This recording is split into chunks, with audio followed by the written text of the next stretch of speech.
আমি অঙ্ক পারি না, ইংরেজি পারি না, ভূগোল পারি না, ভৌত বিজ্ঞান পারি না, এই সমস্ত কথাগুলো প্রায় প্রায় প্রত্যেকটা ছাত্রছাত্রীদের মুখে শোনা যায়। আসলে কোনো বিষয়, অঙ্ক হোক, বিজ্ঞান হোক, ভূগোল হোক, ইংরেজি হোক, বাংলা হোক, এক্সেট্রা, যে কোনো বিষয়, যে কোনো টপিক শেখার ক্ষেত্রে কোন জিনিসটা আমাদেরকে অবলম্বন করতে হবে, তাহলে ওই জিনিসটা আমরা ভালোভাবে শিখতে পারবো। সেটা কি তোমরা জানো? যে না জানো, আজকে শিখে রাখো। কোনো বিষয় ভালোভাবে শিখতে গেলে আগে তোমার প্রশ্ন করতে জানতে হবে। প্রশ্ন করতে জানতে হবে মানে কি? ধরো কোনো একটা টপিক সম্পর্কে তুমি পড়ছো, ধরো সম্ভবত তুমি পড়ছো ডিএনএ সম্পর্কে পড়ছো, তোমাকে প্রশ্ন করতে হবে, হোয়াট ইজ ডিএনএ?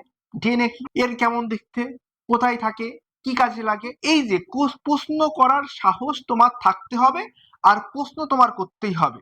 যত বেশি প্রশ্ন করবে তত বেশি পরিমাণে তুমি জানতে পারবে। যদি কোনো বিষয়, নতুন কিছু বিষয় শিখতে চাও, সব থেকে বেস্ট এবং গুরুত্বপূর্ণ ওই হলো প্রশ্ন করতে জানা, প্রশ্ন করার সাহস থাকা। যদি তোমার প্রশ্ন করার সাহস না থাকে, তাহলে তুমি কখনো নতুন কোনো জিনিস সম্পর্কে ভালো রকম আইডিয়া পাবে না। তো নতুন কিছু বিষয় জানার সব থেকে গুড ওয়ে, ভালো ওয়ে হলো প্রশ্ন করতে জানা। এখন ধরো কোনো ক্লাসে, ধরো কোনো স্যার বা ম্যাম পড়িয়েছে আগ্নেয় শিলা কাকে বলে। এখন ও বেটা বাড়ি বসে বসে আগ্নেয় শিলা কাকে বলে, আগ্নেয় শিলা মানে ডুবো মুখস্থ করে গেছে। মুখস্থ করতে গিয়ে তো মুখস্থ তো বেশি দিন থাকে না, হঠাৎ পরীক্ষার হলে ভুলভাল লিখেতে চলে এসেছে। এখন তার এই যে এতদিন ধরে স্যার ম্যাম কষ্ট করে পড়ালো, সে মুখস্থ করলো, মুখস্থ করে পরীক্ষার খাতায় ভুল করাতে চলে আসলো।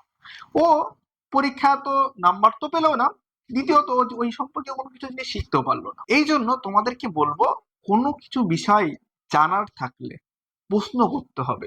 যেখানে পড়াশোনা করো, ক্লাসে যত টপিক আছে, যে টপিক থেকে ক্লাস 10-এ যদি কেউ বলতে পারে আমি ওহমের সূত্রটা বুঝতে পারছি না, আমি এই পিরিয়ডিক টেবিলটা বুঝতে পারছি না, এই জায়গাটাই প্লাস অন হচ্ছে কেন?